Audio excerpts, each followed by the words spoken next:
Marks की next theory पे आते हैं नहीं हम।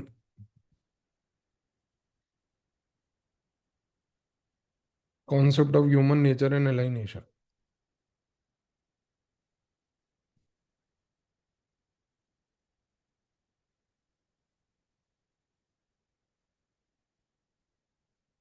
तो मार्क्स कहता है कि जो ह्यूमंस हैं दे आर नेचुरली क्रिएटिव,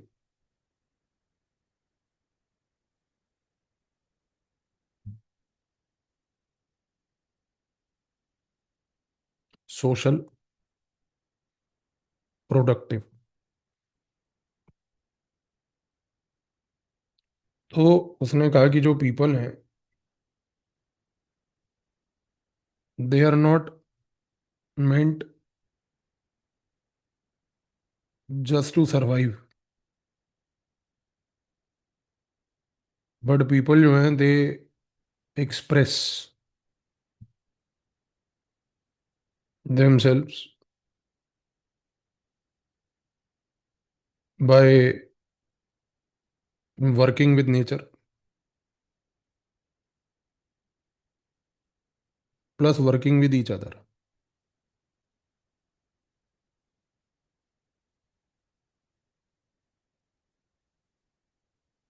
तो मार्क्स ने सबसे पहले ये बात कि people express themselves by working with nature, working with each other.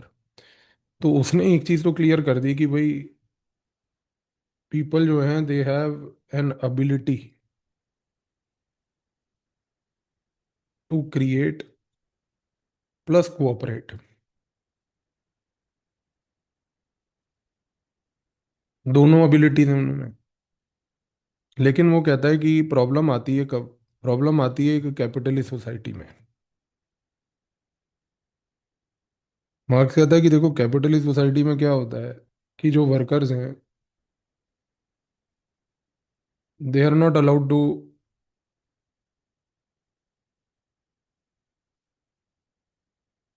Fully use their talent,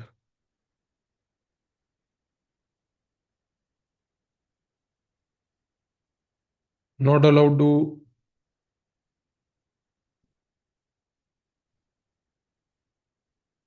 fully create what they want.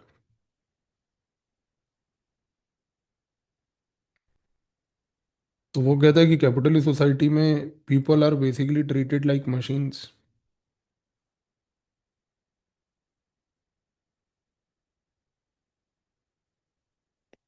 और इस चीज को उसने कहा एलाइनेशन। मींस एक ऐसी feeling of being cut off from something important.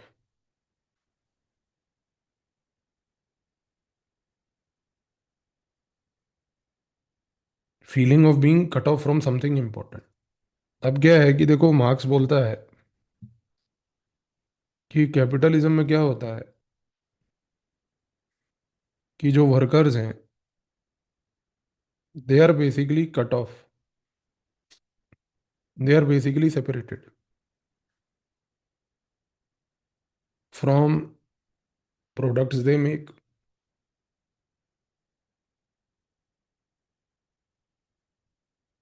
Other people,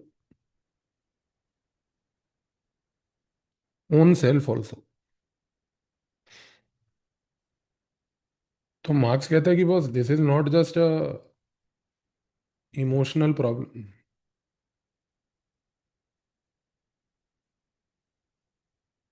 marks कहता है कि boss this is basically a social and economic problem.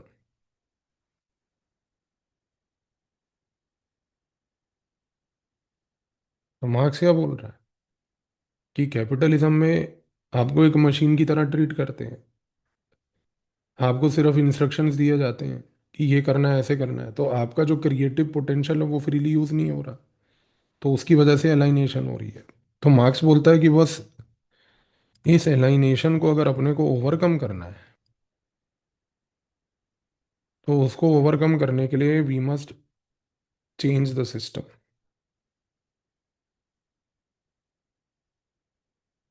System को चेंज करने से we will be truly human again.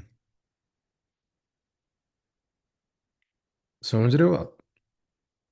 तो मार्क्स इस तरीके से पहली बात तो आर्ग्यू कर रहा है कि अपने को हर हालात में, अगर मान लीजिए एलाइनेशन से ओवरकम करना है, और यहाँ पर एलाइनेशन सिर्फ ये नहीं है कि हमें एक इमोशनल प्रॉब्लम को ओवरकम करना है। एलाइनेशन का मतलब ये है कि हमें यहाँ पर अपने क्रिएटिव पोटेंशियल को ट्रूली अगर एक्सप्रेस करके मैनिफेस्ट करना है तो हमें सिस्टम को चेंज करना पड़ेगा।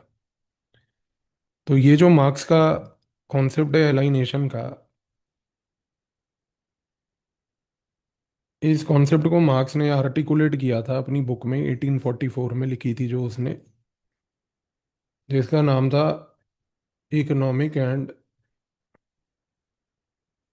Philosophic manuscripts.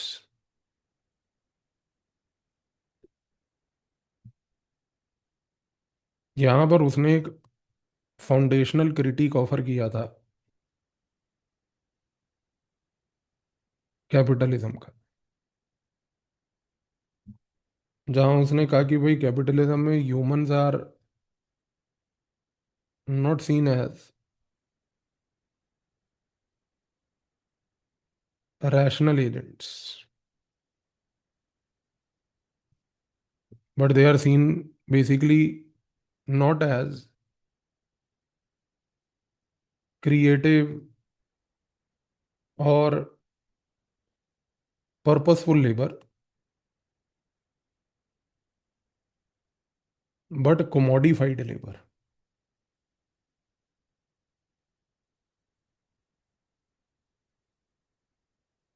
Objects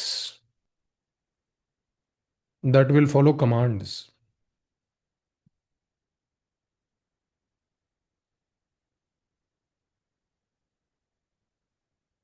So this also adds to exploitation। और इस चीज को उसने बोला, it is known as, what is he called it in this book as existential disfigurement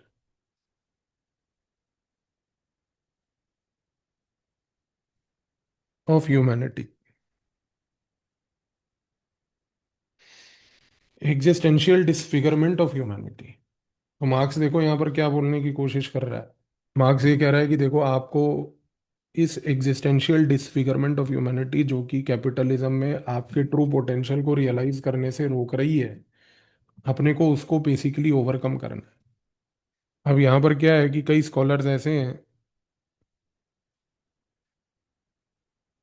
जिन्होंने मार्क्स के इस कॉन्सेप्ट को काफ़ी अप्रिशिएट किया,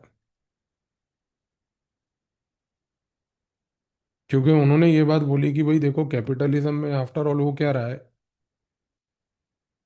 कि एक ह्यूमन जो है वो बड़ा डिस्कनेक्टेड है, एम्प्टी है, डिप्रेस्ड है।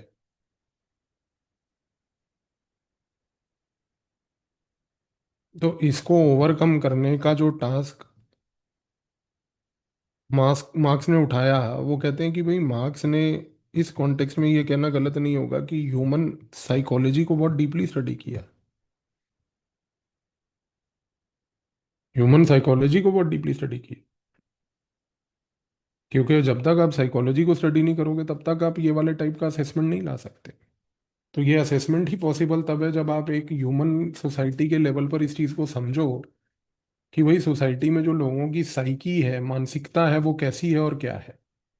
इस रीजन से आप देखिए कि एक स्कॉलर है जिसका नाम है एरिक फ्रॉम, डबल एम, और इसके साथ साथ हर्बर्ट मार्क्यूज, इन दोनों ने इंटरप्रेट करा कि भाई जो मार्क्स ने एलाइनेशन की बात करी है वो एक साइकोलॉजिकल और एक एग्जिस्टेंशियल कंडीशन है। ये जो साइकोलॉजिकल और एग्जिस्टेंशियल कंडीशन है, ये मार्क्स ने जो आइडेंटिफाई करी, ये बेसिकली एक डायग्नोस्टिक प्रॉब्लम है। कैपिटलिस्ट सोसाइटीज की,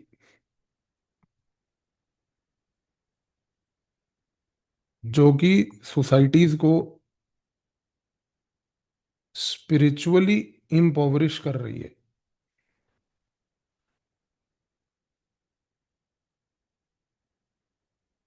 स्पिरिचुअली इम्पोवरिश कर रही है। इसके बाद आप देखो, एक स्कॉलर है लुकास, लुकाक्स ने एक बुक लिखी, history and class consciousness.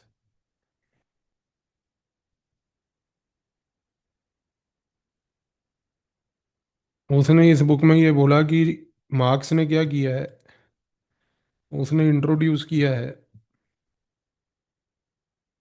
The role of राइफिकेशन। राइफिकेशन का मतलब यहाँ पर ये है कि वेयर सोशल रिलेशंस जो हैं appear as things,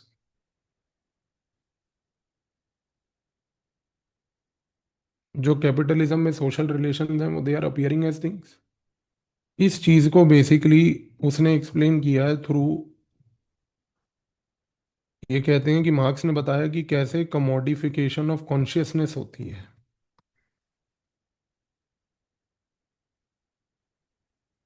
commodification of consciousness, तो ये चीज के बारे में चर्चा करी लुकाक्स ने। सिमिलरली आप देखो कि एक्सेल होनेत जो है, एक और ऐसा स्कॉलर है बड़ा यूनिक, जिसने ये बात बोली कि एलाइनेशन का जो कॉन्सेप्ट है उसमें मार्क्स ने सोशल रिकग्निशन तो दी है,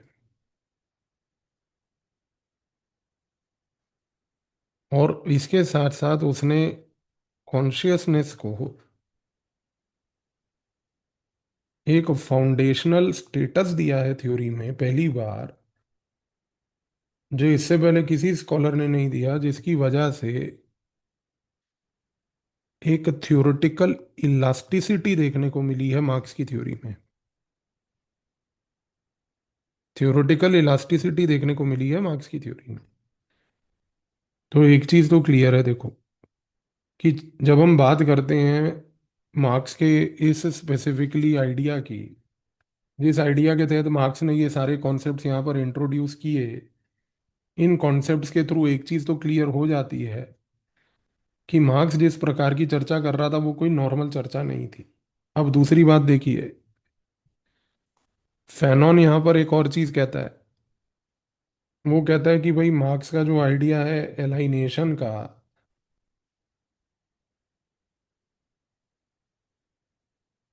उसने इस आइडिया को अपनाया कॉलोनियल सब्जेक्ट्स पे। अच्छा, कॉलोनियल सब्जेक्ट्स पे अपनाने के बाद उसने बताया कि भाई जो कॉलोनाइजेशन है वो सिर्फ कोई बेसिकली एक मटेरियल एक्सप्लॉइटेशन ऑफ कॉलोनी नहीं है, बल्कि कॉलोनाइजेशन को भी उसने ये बताया कि यहाँ पर भी एक साइकोलॉजिकल कंट्रोल है, जो कॉलोनीज ने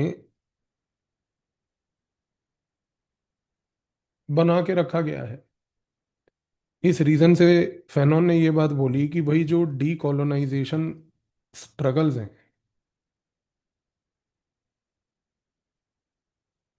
ये मियरली कोई लिबरेशन स्ट्रगल नहीं है, बल्कि ये साइकोलॉजिकल लिबरेशन स्ट्रगल्स हैं।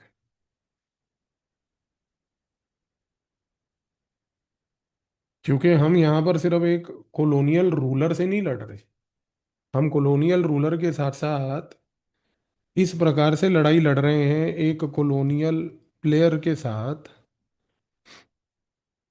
जिसके थ्रू हम एलाइनेशन को एड्रेस करके ह्यूमन डिग्निटी प्रोवाइड करें। तो उसने जितनी भी ये कंट्रीज फ्रीडम स्ट्रगल लड़ रही थी, उन फ्रीडम स्ट्रगल्स को एक डिग्निटी और एलाइनेशन के नजरिए से शो करने की कोशिश करी। तो अगर कुछ पिछले स्कॉलर्स ने सिर्फ असेसमेंट ऑफर करा, तो फैनोन ने यहाँ पर असेसमेंट के साथ साथ उसको एक application in the colonial struggle offer करा। तो ये चीज़ आपको यहाँ पर क्लियर तरीके से याद रखनी है। ठीक है जी, चलिए मिलते हैं नेक्स्ट वीडियो में।